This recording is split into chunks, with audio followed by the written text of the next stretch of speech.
Supporter berulah Cina terancam sanksi berat. AFC ungkap fakta mengejutkan Rafael Strike. Momen supporter Arab Saudi heran dengan aksi Garuda fans di GBK.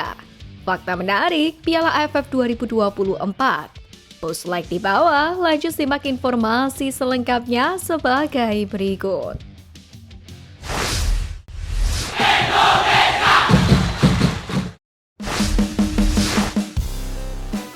AFC ungkap fakta mengejutkan Rafael Strike. Rafael Strike menjadi salah satu penggawa Garuda yang menjadi sorotan selama berjuang di kualifikasi Piala Dunia 2026 zona Asia. Dari 10 laga terakhir timnas Indonesia, Rafael hanya absen 1 kali, yaitu saat tandang ke Vietnam pada Maret 2024 kemarin. Kala itu striker Brisbane Roar tersebut harus absen karena mengalami masalah kebugaran.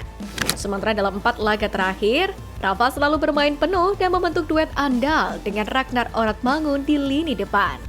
Meski catatan golnya belum konsisten, namun striker bernomor punggung 9 itu tetap dipercaya berkat kontribusi lain yang ia berikan di lapangan. Rafael unggul penempatan posisi, dribble dan etos kerja, termasuk membantu pertahanan dengan pressing agresif. Sayang, Rafael Strike belum produktif di lini depan Indonesia dengan hanya 1 gol dari 18 caps senior. Menariknya AFC mengulas bagaimana Rafael menjadi pemain Indonesia dengan pelanggaran terbanyak, yakni 17 kali selama kualifikasi Piala Dunia 2026 ini. Hanya kalah dari punggawa Qatar, yakni Ahmed Fatih yang mencatatkan 18 kali pelanggaran. Tentu hal tersebut menjadi catatan minor bagi Rafael Strike sebagai ujung tombak skuad Garuda. Selalu dipercaya sebagai striker utama, Rafael wajib memamerkan catatan impresifnya sebagai penyerang haus gol bukanlah pelanggaran.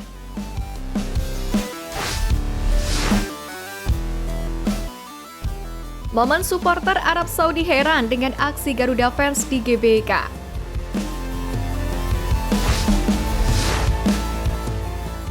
Laga timnas Indonesia kontra Arab Saudi meninggalkan sejumlah peristiwa yang menarik.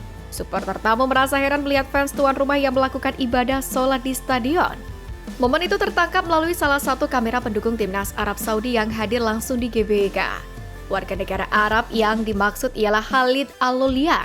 Melalui akun TikTok-nya, dia membagikan video yang berisi momen-momen menarik yang tersaji di luar lapangan pertandingan itu, termasuk aksi supporter Garuda yang membuatnya tak percaya.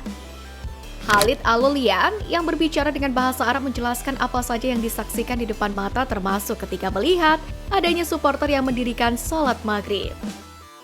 Lelaknya mengaku sebagai anggota media olahraga FIFA itu seperti yang tersebar di kolom biografi akun TikTok-nya, juga menyertakan soal keramahan supporter dan masyarakat Indonesia yang diterimanya.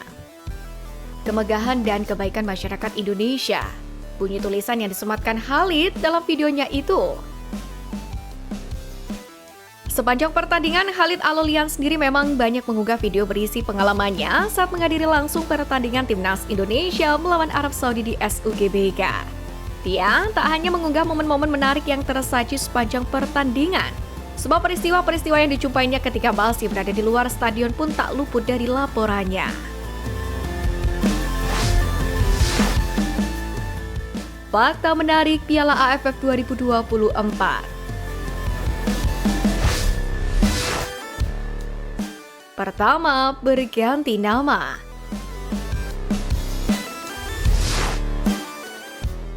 Pada tahun ini, Piala AFF berganti nama menjadi ASEAN Championship. Konfederasi Sepak Bola Asia alias AFF resmi mengumumkan perubahan nama itu pada Februari 2024 kemarin. Jauh sebelum itu, ajang ini bernama Tiger Cup 1996 hingga 2004. Kemudian pada 2018 hingga 2020, Piala AFF Suzuki dan di 2022 bertitel Piala AFF Mitsubishi Electric.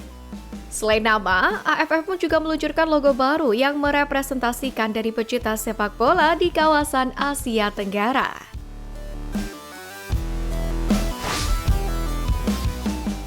Dua, format kompetisi.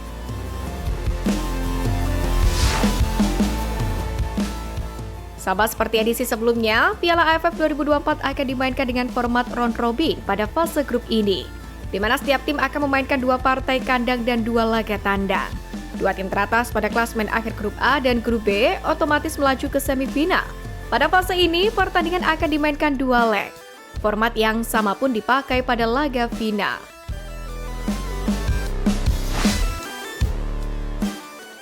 Ketiga, sponsor utama.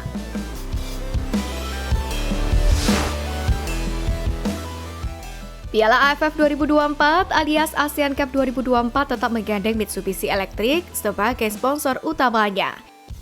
Perusahaan manufaktur peralatan elektronik dan listrik multinasional asal Jepang itu sudah mensponsori ajang ini sejak 2022 lalu. Piala AFF sendiri memang identik dengan beberapa sponsor yang juga menjadi nama ajang itu.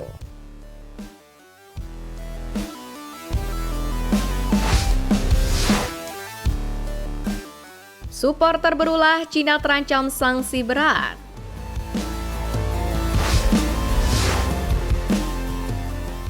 Selain menelan kekalahan, timnas Cina terancam dapat hukuman berat dari FIFA menyusul terjadinya berbagai insiden di laga kontra timnas Jepang.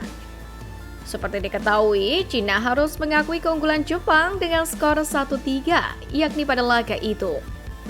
Bertindak sebagai tuan rumah, nyatanya supporter Cina tidak menunjukkan aksi positif layaknya supporter Garuda yang menyambut punggawa Jepang maupun supporter Jepang yang hadir langsung di GBK. Hal itu terbukti dengan adanya sejumlah insiden yang terjadi di laga Cina melawan Jepang kemarin.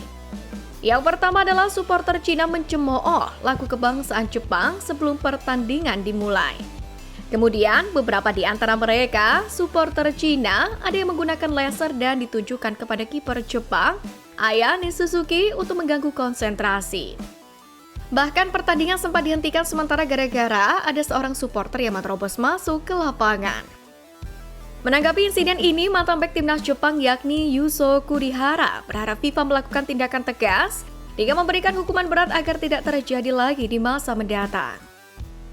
Tidak peduli seberapa banyak Anda mencemooh atau apa yang Anda lakukan selama pertandingan, tapi ketika lagu kebangsaan dimainkan, orang-orang mencemooh secara berkelompok atau tidak berhenti bersorak. FIFA telah memastikan bahwa peraturannya ketat, ujar Yuzo Kurihara dikutip dari Football Zone.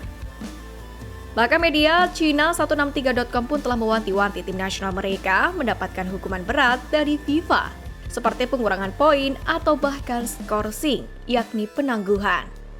Sebab supporter Bahrain pun telah mendapatkan hukuman denda ratusan juta akibat insiden serupa.